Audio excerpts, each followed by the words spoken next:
बंदरगाह शहर से अच्छी तरह से जुड़ी हुई है और शारजाह बैनुल-अक़वामी अड्डे या दुबई से पहुंचना बहुत ही आसान है। बंदरगाह हैरत अंगेज वाटर फ्रंट मनाजिर से घिरी हुई है, जो समुद्री मनाजिर से लुत्फ़ अंदोज होने वाले ज़ायरीन के लिए एक बेहतरीन जगह बनाती है। माहीगीरी और कश्ती रानी करीब ही ज़ायरीन मकामी माहीगीरी की कश्तियाँ देख सकते हैं और कश्तों की सैर से लुत्फ़ अंदोज हो सकते हैं, जो शारजाह के साहिल का एक मुख्तलिफ तनाज़र पेश। तो दोस्तों, टूरिस्टों के लिए पुरकशिश मकामात के करीब ये Sharjah corniche, Al Majaz water front और Sharjah museum of Islamic civilisation जैसी मशहूर मकामात के करीब है। बंदरगाह में एक क्रूज़ टर्मिनल है जो मुसाफिर बहरी जहाज़ों का खैर मकदम करता है, जो उसे समंदर के रास्ते आने वाले सियाहों के लिए दाखिले का मकाम बनाता है। तो दोस्तों, मैं आपको इसकी तारीखी अहमियत के बारे में बताऊँगा। पोर्ट खालिद मुत्तहिदा अरब अमारात में तामीर की जाने वाली पहली जदीद बंदरगाह थी, जो 1976 में बाज़ाब्ता तौर पर खोली गई। शारजाह की तरक्की में एक अहम कदम है। दोस्तों, मैं फर्स्ट टाइम शारजाह आया और मैंने सुना कि यहाँ पर एक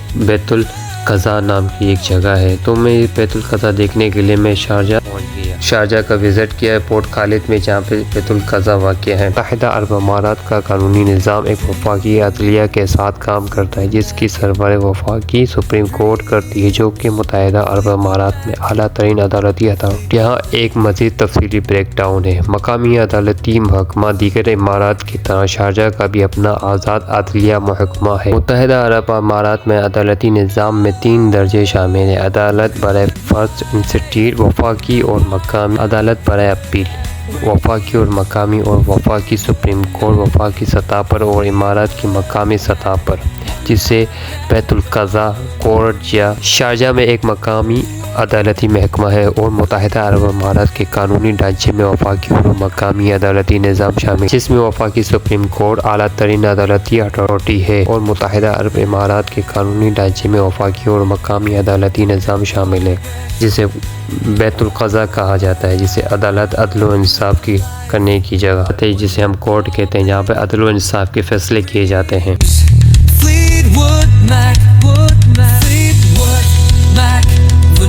इंडिया के सबसे ज़्यादा कार्गो हैं और ईरान के इंडिया ले जाते हैं, अफ्रीका की साइड शुमाल की तरफ लेके जाते हैं, जो कि यहाँ से तिजारत करते हैं। ज़्यादातर इसमें गाड़ियाँ, कारें, यूज़ बाइकें वगैरह सब शामिल। इसी तरह तो दोस्तों, मैंने पूरा पोर्ट खालिद को विज़िट किया, जहाँ पे बड़े बड़े शिप इंडिया के कार्गो 4000 टन के और इससे भी।